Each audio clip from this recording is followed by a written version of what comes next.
Après avoir vu l'aspect calculatoire des fonctions trinômes du second degré avec la résolution des équations, delta, etc., et le grand théorème, que l'on va compléter d'ailleurs dans ce chapitre, on va maintenant étudier ces fonctions trinômes du second degré. Lorsqu'on étudie une fonction, ça veut dire qu'on va étudier ses variations et que ça nous permettra de tracer la courbe représentative. En seconde, on voit beaucoup d'abord la courbe représentative et après on fait les tableaux de variation. À partir de la première, on va faire l'inverse. Toutefois, ici, comme c'est les premières fonctions que l'on étudie, on va quand même commencer par l'approche graphique. On va faire des conjectures. Des conjectures, c'est des choses que l'on va voir sur les dessins et il faudra bien entendu ces conjectures par la suite les démontrer. Et tout le travail de la classe de première sera de donner une méthode fiable et rapide pour étudier n'importe quelle fonction. Alors, pour l'approche graphique, on va tracer à la calculatrice un certain nombre de fonctions trinômes du second degré. J'en ai pris 4 ici et je les ai tracées. J'espère que ça va aller.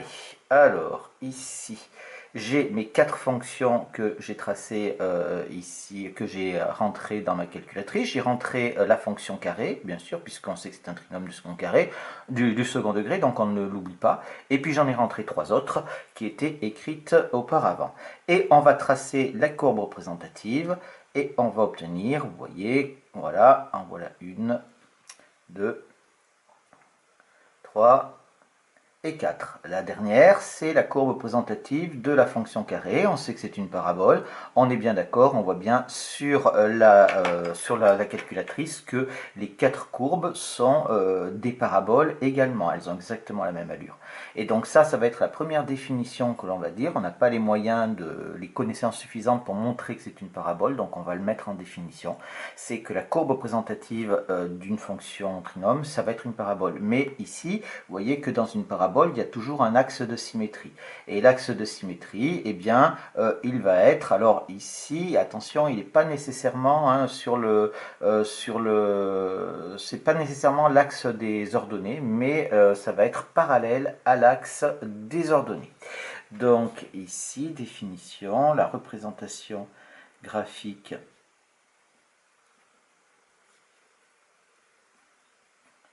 d'une fonction trinôme du second degré,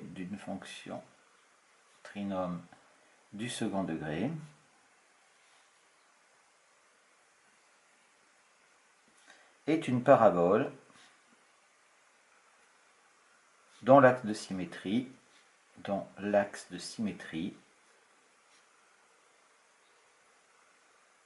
est parallèle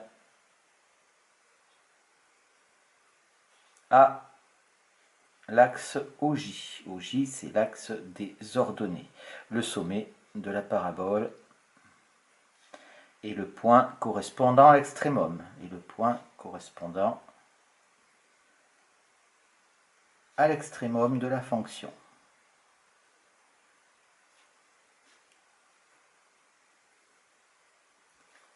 D'accord. Si je reprends ici, on a donc le sommet qui est là, ici légèrement, voilà, c'est un peu décalé selon les fonctions. Maintenant que j'ai tracé ces courbes représentatives, ce qui m'intéresse, c'est de savoir, vous savez que dans un trinôme du second degré, ce qui est important, c'est le coefficient qu'il y a devant x au carré, puisqu'il est non nul.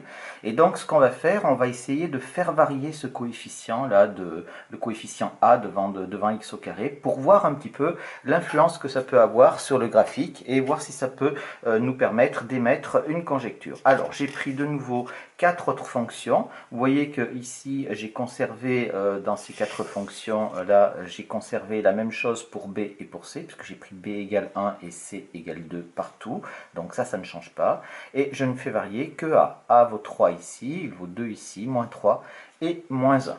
Alors je les ai rentrés par avance sur la calculatrice ici, et ça va me donner donc les voilà, elles sont en couleur aussi, et si je les trace, voilà ce que ça me donne. Et vous voyez donc en fait que je vais avoir des paraboles qui vont être orientées plutôt vers le haut ou vers le bas. On a toujours l'axe qui est toujours vertical, ça ne change pas. On voit également que ces quatre courbes passent toutes par le même point de coordonnées 0, moins 2. Alors ça, c'est normal, puisque on retrouve le moins 2 ici, ça correspond un petit peu à l'ordonnée à l'origine, on l'écrira plus bas, que l'on avait sur les fonctions affines, mais attention, ça n'aura pas ce nom ici, hein, ça n'a pas de nom. On va émettre une certaine conjecture. Alors ici, c'est quelque chose qui est important, c'est que si je prends les deux premières, ce sont donc les deux courbes qui sont orientées vers le haut ici. On dit que c'est orienté vers le haut parce que la parabole, elle continue indéfiniment vers le haut comme ça. Et les deux dernières, la F3 et F4, ici, elles sont orientées vers le bas. Et on constate que pour les deux premières, A est positif et que pour les deuxièmes, A est négatif, puisqu'il vaut moins 1 et moins 3. Donc en fait, c'est ça, la conjecture qu'on va pouvoir faire, c'est que la valeur de A va nous donner l'orientation de la parabole. Et on va donc avoir deux cas pour cette conjecture. On va avoir si A est positif, ici, si A est positif, et ici, si A est négatif. Je vous rappelle que c'est un trinôme du second degré, donc A ne peut pas être égal à 0. Alors ici, si A est positif, la parabole est orientée vers le haut, est orientée vers le haut. Et alors, si elle est orientée vers le haut, eh bien, on va pouvoir faire son tableau de variation. C'est-à-dire que le tableau de variation, il va être comme ceci. Je vais avoir ici les valeurs de x. Là, je vais avoir les variations de la fonction f. Et si, alors je prends au départ, ça va de moins l'infini jusqu'à plus l'infini. Et je vais avoir, si la parabole est orientée vers le haut, ma courbe, elle va être donc comme ceci. Elle va être décroissante, et puis après croissante, si je fais mon tableau de variation. Alors, bien évidemment, il me faut les valeurs où ça change de sens de variation. Alors, on est bien d'accord qu'on est au niveau du sommet. Donc là, je vais mettre XS, c'est-à-dire l'abscisse du sommet. Et ici, je vais avoir l'ordonnée du sommet, c'est-à-dire F de XS ou YS. J'aurais pu mettre la même chose. Si A est négatif, alors la parabole est orientée vers le bas.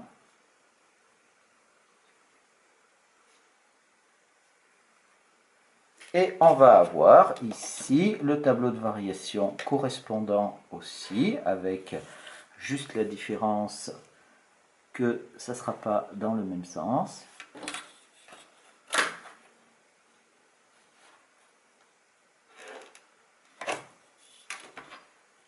Ici, voilà, je vais donc avoir les valeurs de x qui vont de moins l'infini jusqu'à plus l'infini. Là, j'ai toujours les variations de la fonction f.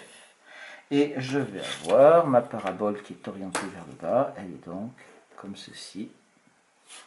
Et ensuite, comme ça. On est bien toujours au sommet, c'est-à-dire à l'abscisse du sommet. Et ici, à l'ordonnée du sommet YS, j'aurais pu mettre aussi f de XS. Voilà donc pour ces tableaux de variation. Une dernière remarque ici, les quatre courbes précédentes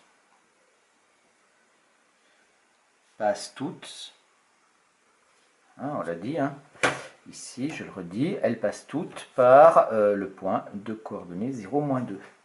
Passent toutes par A de coordonnées 0, moins 2. Alors ça, c'est quelque chose qui est normal, puisque ça correspond un petit peu à l'ordonnée à l'origine. Je vais le marquer ici dans le cas général. Si je prends le cas général, on a f de x qui est égal à ax au carré plus bx plus c. Et on a bien donc, je peux dire que f de 0 va être égal à petit c. 0, a fois 0 au carré plus b fois 0 plus c. Ça va nous faire c. Donc on va dire c est donc l'équivalent de l'ordonnée à l'origine. de l'ordonnée à l'origine. Ça, tout le monde sait ce que c'est. Mais ce vocabulaire est réservé aux fonctions affines. Mais ce vocabulaire est réservé aux fonctions affines. Donc on ne donnera pas de vocabulaire spécifique parce qu'on a donc 3 coefficients. Ce serait un petit peu compliqué, donc ce ne servirait pas à grand chose puisqu'on fera les études autrement. Donc voilà les premières conjectures que l'on peut faire sur ces fonctions trinômes du second degré. Et on a donc l'axe déjà qui est parallèle à l'axe des ordonnées et l'axe de symétrie. Et on a en plus les tableaux de variation que l'on peut faire grâce aux conjectures, mais ce sont des conjectures et donc il va falloir les démontrer.